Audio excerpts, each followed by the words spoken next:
so many idiots at junctions that just don't even pay attention to traffic lights or anything, and they'll just come out of nowhere. There's another tip for you: junctions and traffic lights. Just because the traffic light, and I've probably said this before, but I don't care, I'll say it again. Just because lights are green, that doesn't mean that when you go through those lights, you're not going to get hit by somebody that's jumped a red light, does it? So always look, always be cautious. You know, if you slow down at junctions and roundabouts and potential hazards, you know, like a van blocking an exit from another road, if you slow down, which takes approximately 2 seconds off your journey time, right, and carefully go round these hazards, as I call them, you know, roundabouts, junctions, all that shit, what you'll find is that you won't have an accident, or you will definitely avoid one where someone does pull out on you. But because you've slowed down and are prepared, you completely avoid the dismounting of your bike and expensive repairs in a kind of good scenario. You avoid all that altogether just by applying the brakes. Takes 2 seconds out of your journey time, and you know, you're on a bike. As soon as you've passed all the hazards, oh look at that, cheers mate. As soon as you've passed all the hazards, whatever they are, you know full well that you can make up those 2 seconds. Absolutely. And if you've got a busser, well, I don't need to say any more than that really. Just engage the walk drive for 2 seconds and you'll probably make up 4 seconds. So there you go. That's why I ride the way I do, and I call that defensive riding. There's a lot more to it than just, you know, hazards and avoiding accidents or potential accidents. There's a lot more to it than that, but that's what I do anyway. Yeah, no, bing! Hey, that's 2 out of 2. Come on! We want a full house today. It's quite a cool day today, so that's not so bad. So anyway, let me stop whinging on about safety and flipping how to ride bikes, because that's probably boring most of you guys to death. And ladies, there's something to talk about. Ladies, we have lady subscribers and lady riders now on our channel, so hi ladies. No nod from the learner, never mind. Oh shit, oh no, does a learner count? No, let's not count learners, just because it will mess up my streak of nods. So yeah, hello ladies. I'm really happy to have lady rider subscribers, and you guys I think have got your own channels as well, and they're doing really well, and so they should. So they ruddy well should. We definitely need a lot more females to make the transition from the perch at the back to the handlebars at the front. Absolutely. So it's really good to have you guys and girls now, of course, as subscribers. Hopefully, maybe, you never know, my how to what do I call it? It always sounds pretentious no matter how I try and say it. How to ride a bloody motorcycle. Alright? Anyway, maybe those will encourage some of the, you know, the people that are sat on the perches right now, the lovely ladies, to make that transition to the riding position. I think it'll be good. Really good. And like I say, I'm gonna cover off in these lessons. I don't want to go on about it too much, but I'm not just gonna say this is how you do something. Absolutely not.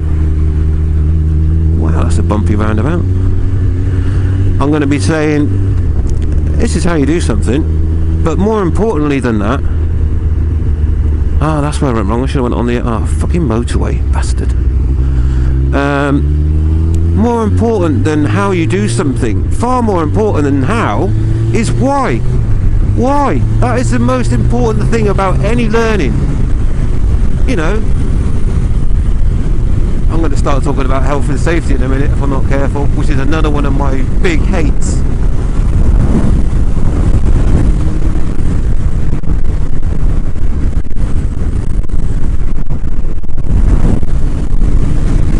Might be a bit windy now, for some unknown reason.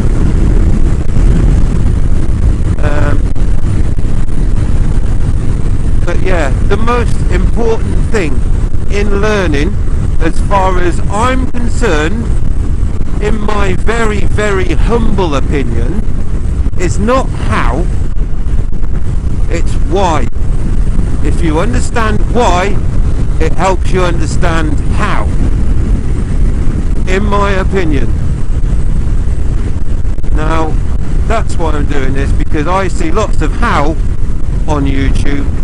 I don't see too much why. There is some, granted, but not an awful lot. So that's why I'm doing it. And I will be doing the hows and whys in conjunction with each topic that I cover.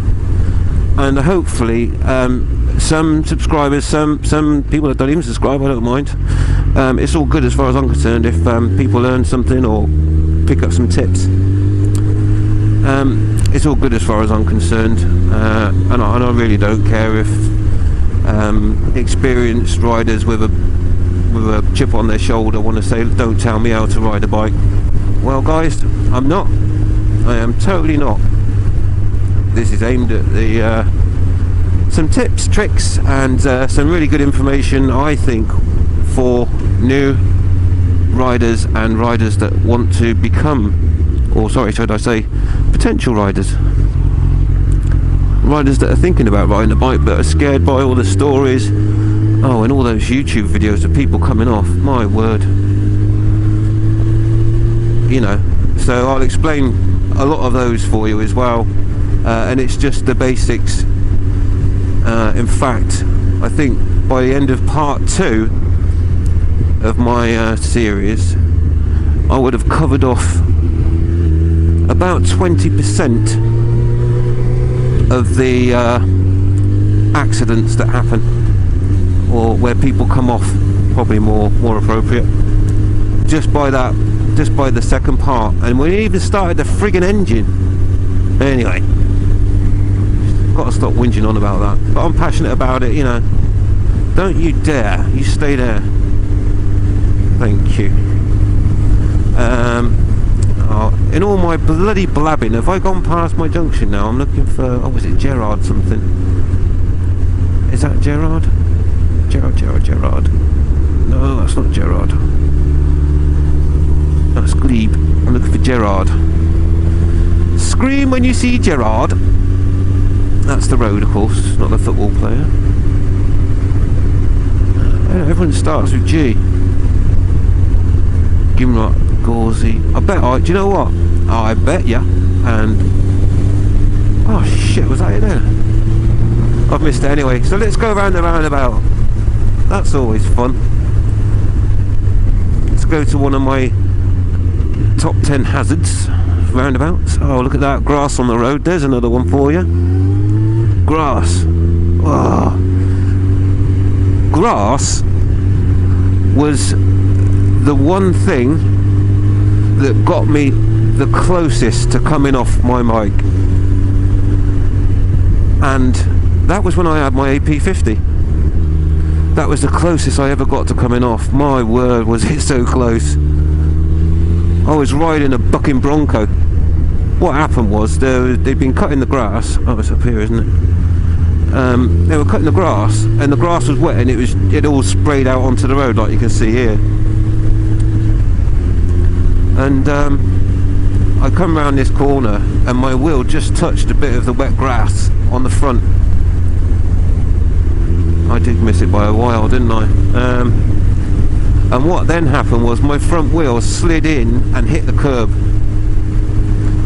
And I was flipping, arms and legs were flailing all over the place. It must have been comical to watch. But somehow I didn't come off. I totally had to change my pants, let me tell you. But I didn't come off. But that was the closest one that I don't know how I stayed on.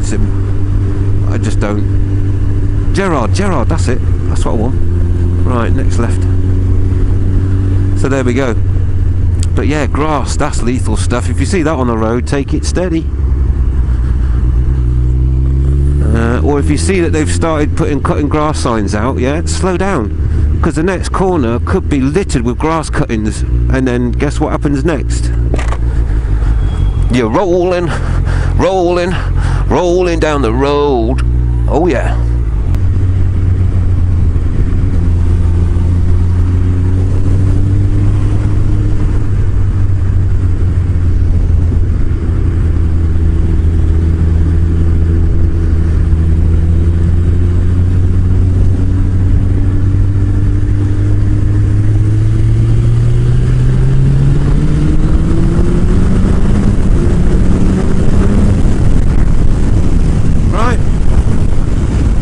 Home.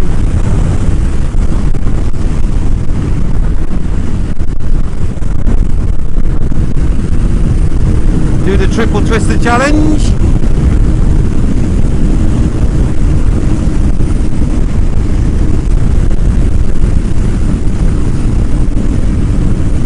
And then home.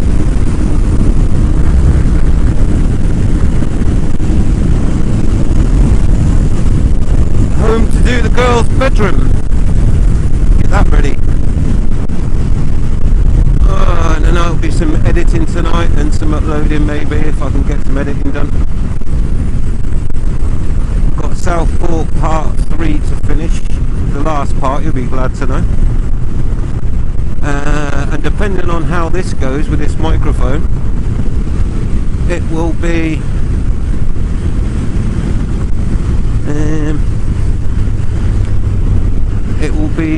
the final part of my action camera setup. I may need to put Teddy's ear onto this mic, I don't know yet. Been waiting around a long time to get that hump, so tyre's going to be cold again. As you can see, it's quite an overcast day, but it's not terribly cold. It's kind of alright, really. Just nice. It makes a change actually from being too hot. I'm not going to reference that bloody garment again. Someone will think I'm in shares, so I'm not going to. Look and learn. So yeah, hopefully this has gone well with this microphone. It looks really tidy inside. I'm just worried about the wind noise, and I don't know if the sponge is going to be enough to prevent that. Jesus, it's so easy to not doing the keeping to the speed limits on the Hayabusa. It's ridiculous, really. I am literally tickling the throttle in 6th, and I'm keeping to the speed limit of 60 miles an hour, let's say. Literally tickling it. I mean, if I actually let any throttle off at all, it's at the throttle stop. Literally. And I don't know. I'll do a ride where you can see my hand on the throttle. Right now, I'm doing that. I'm not actually touching the throttle at all. I'm just swinging my hand around it. But when I've got a full-on grip of the throttle, and you can see what's going on, you see how much I actually need to use the throttle. I literally just touch it. It's all you need, which is great economy. Fuel economy, like. See, look, I've not even done. It's not even 1/10 of a twist, and I'm already doing 60 with no effort at all. Totally, all I'm doing is just turning the throttle off its stop point, and that's it. Absolutely effortless. And another reason, let's call that reason number 2, why I like the Hayabusa. It's effortless, absolutely effortless. you know, you see, I mean, obviously, it's been a long time since I've been in a situation where I'm on a bike where, you know, you have to, I can't remember the last time I've had to do that. And if I put fast idle on now on my busser, you will see that we're still doing 60 miles an hour, no throttle. Ah, beat that. Look, I don't even know if the camera can pick it up because I've kind of, but look, 60 miles an hour, no hands. Woohoo! That's the height of busser for you. Oh, nod. Yeah, got a nod. Bing! Hey, tell you what, that is a full house so far, because that guy on the cruiser gave us a nod as well. Ah, it's all good today, isn't it? And I've got my hump, which you'll see when I do the Twister challenge. Now, I don't know how much battery or memory time I've got left on this camera, but I need to make sure I get to this road that I know that I can do it on, which is quite safe because it comes to a dead end, so there's never any cars. Of course, that does give me a finite distance to get up to speed, so we'll see how that goes, but we'll do that. Off the throttle, Mr. B. God, I've not even touched it. Honest, officer, I didn't touch the throttle. Fair throttle. Yeah, get Grant Bill.